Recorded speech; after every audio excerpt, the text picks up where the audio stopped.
My name is Alvaro, so today I'll be talking about students who are being affected in their learning process and suffering due to school cutbacks. Now, my main claim will be taking away of education and higher students' learning process is making our future education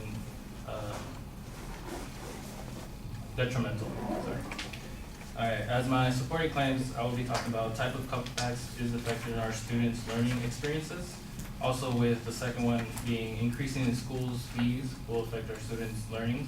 And number 3, the loss of teachers affects and hinders students' learning experience. Now going with the first claim, type of cutbacks that affect our students' learning experiences will be, a lot of people when they talk about cutbacks, they talk about money. And of course money does affect the students' learning and how the schools are being funded and what classes are being chosen for education. Now for the classes being chosen for education, they are now focusing a lot more on the core classes, which are English, math, learning, reading, and they decided to cut back on the classes that are, I believe, that are more beneficial, and I'll explain why. A lot of classes being cut back are the arts, music, drawing, art, PE classes, physical education. Now these classes are very important to students, as an article written by Yang Yuteng from Shanghai University from Public Health. She explains that physical activity lasting at least 20 minutes is beneficial for various cognitive functions, including communication, reading, mathematics, and inhibitory control, which inhibitory means to suppress or resist a behavior process, an impulse or desire, conscious or unconsciously. Now, due to a lot of removal of these classes, a lot of the teachers are also being released, and a lot of the classes are also being shrunk down. So instead of a normal high school having 3 art classes, now they're being shrunk down to 1 class, but the same amount of students are wanting to attend the same classes, so the classes are being impacted to about 40 students per class for 1 teacher. Also with the restriction of classes will lead me to my second claim, which is the increase of school fees. Now, reduction in classes means more students means more students for the schools. Now for college, I know a lot of you have realized throughout the years, tuition's going up, increases, school fees are going up. Now the tuition increase makes it harder for students to be able to afford going to certain colleges, universities, which creates a stress or tensions on them. There's a study done by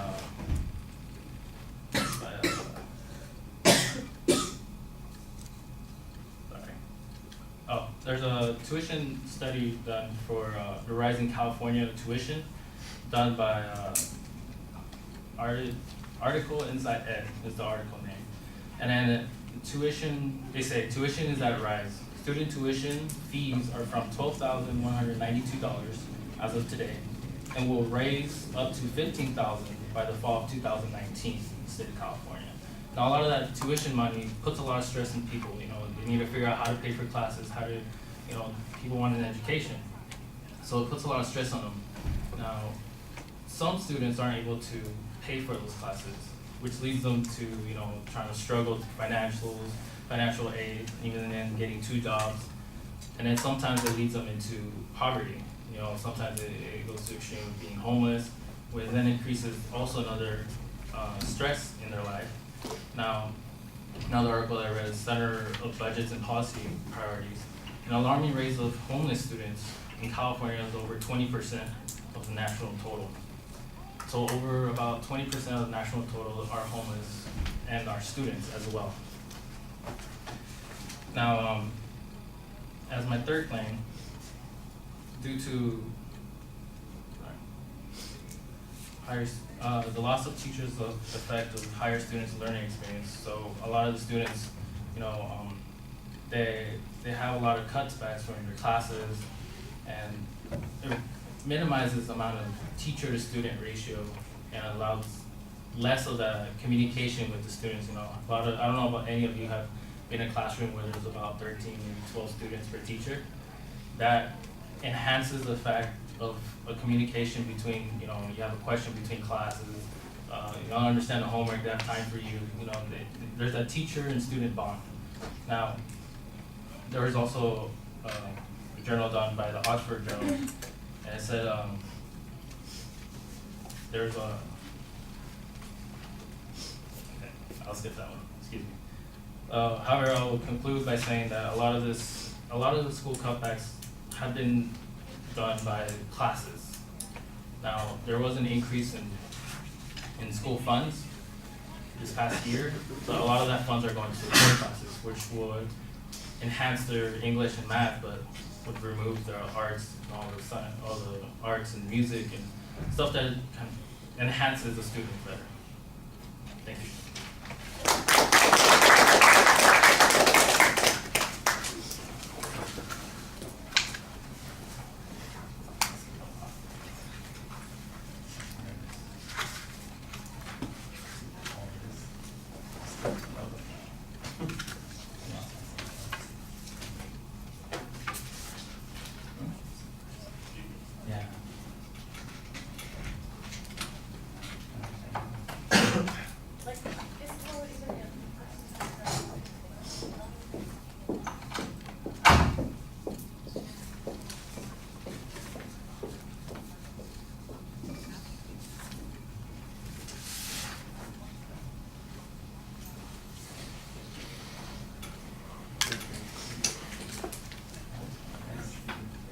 All right, Alvaro, the proposition is clearly identified. I think the phrasing on it is a little ambiguous in a couple of spots.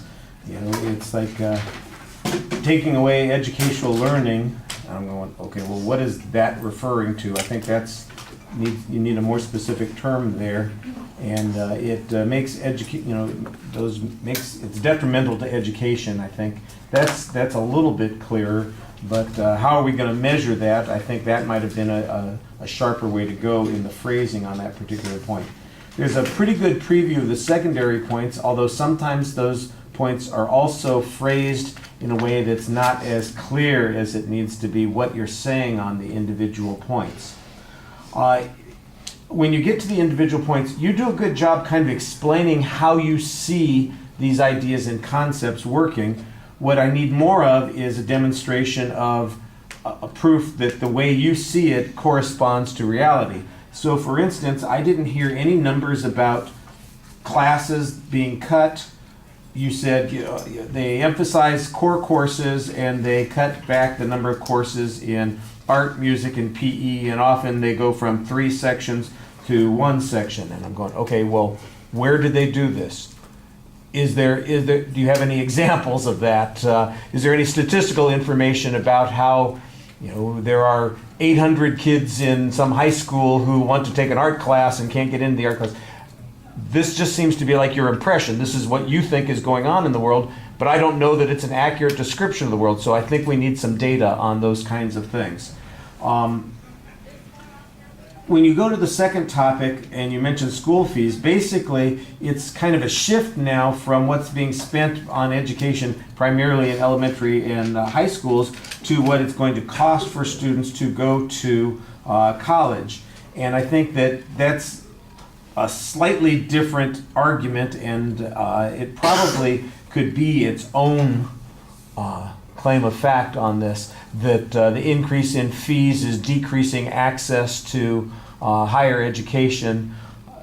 I think there's an argument to be made on that, although you use the example of what the fees are in going to state university like UCI or UCLA or someplace like that, and that's not where the majority of students are going. The majority of college students in California go to community colleges and go to the state CSU system, and some go to the UCs. But let's get some discussion about how is it impacted at any of those levels. Do we see, for instance, a decrease because of fee increases at community colleges? Do we see a decrease in the number of students who are enrolling in community colleges? Have we seen any indication that there are fewer students at the state university system, or that they're so full that they can't accommodate more people and that encourages them to increase their fees or something like that. And even at the high end, look, it's definitely expensive, but that doesn't mean that people aren't finding way. The UCs are full, so somebody's finding a way to pay for it. So it's not like people aren't going. The question is, are some people who deserve to go, meet the qualifications of going, are they being denied because of the costs? And I think that you need some more information on those particular points. You had this piece of information about the rise in the number of homeless students, and I thought that was interesting, but I'm not sure that it demonstrates the point that you're making. It's an interesting piece of data, but does it show, for instance, that they are being denied access? Because it sounds to me like they've got access, they just are spending their money. Maybe they're spending their money on going to school instead of paying for rent, or they're doing something like that. That seems to be the one way that it would apply to the argument that you're making, that a lot of students are having to make sacrifices. They're sleeping on a friend's couch so that they can afford to pay their fees to go to school. As opposed, maybe you're talking about people who are living on the street and going to college at the same time, but it sounds to me more like it's, people are struggling to live and they're paying that, and that would support the argument that you're making. Yeah. If we had some more information on that data, I think it would be helpful. So I think you explain your argument pretty well. What you're having trouble doing is documenting the argument and proving that particular point, because you say, so the schools, they're cutting back, and at the end you're kind of summarizing that. They're cutting back these classes, they're increasing the prices, and I'm going, well, I didn't hear any data that says they're cutting back the classes. I know they're increasing prices, but is there some additional step that shows that it's affecting enrollment? I think there are a couple of steps there that you need some more information on. All right, thank you.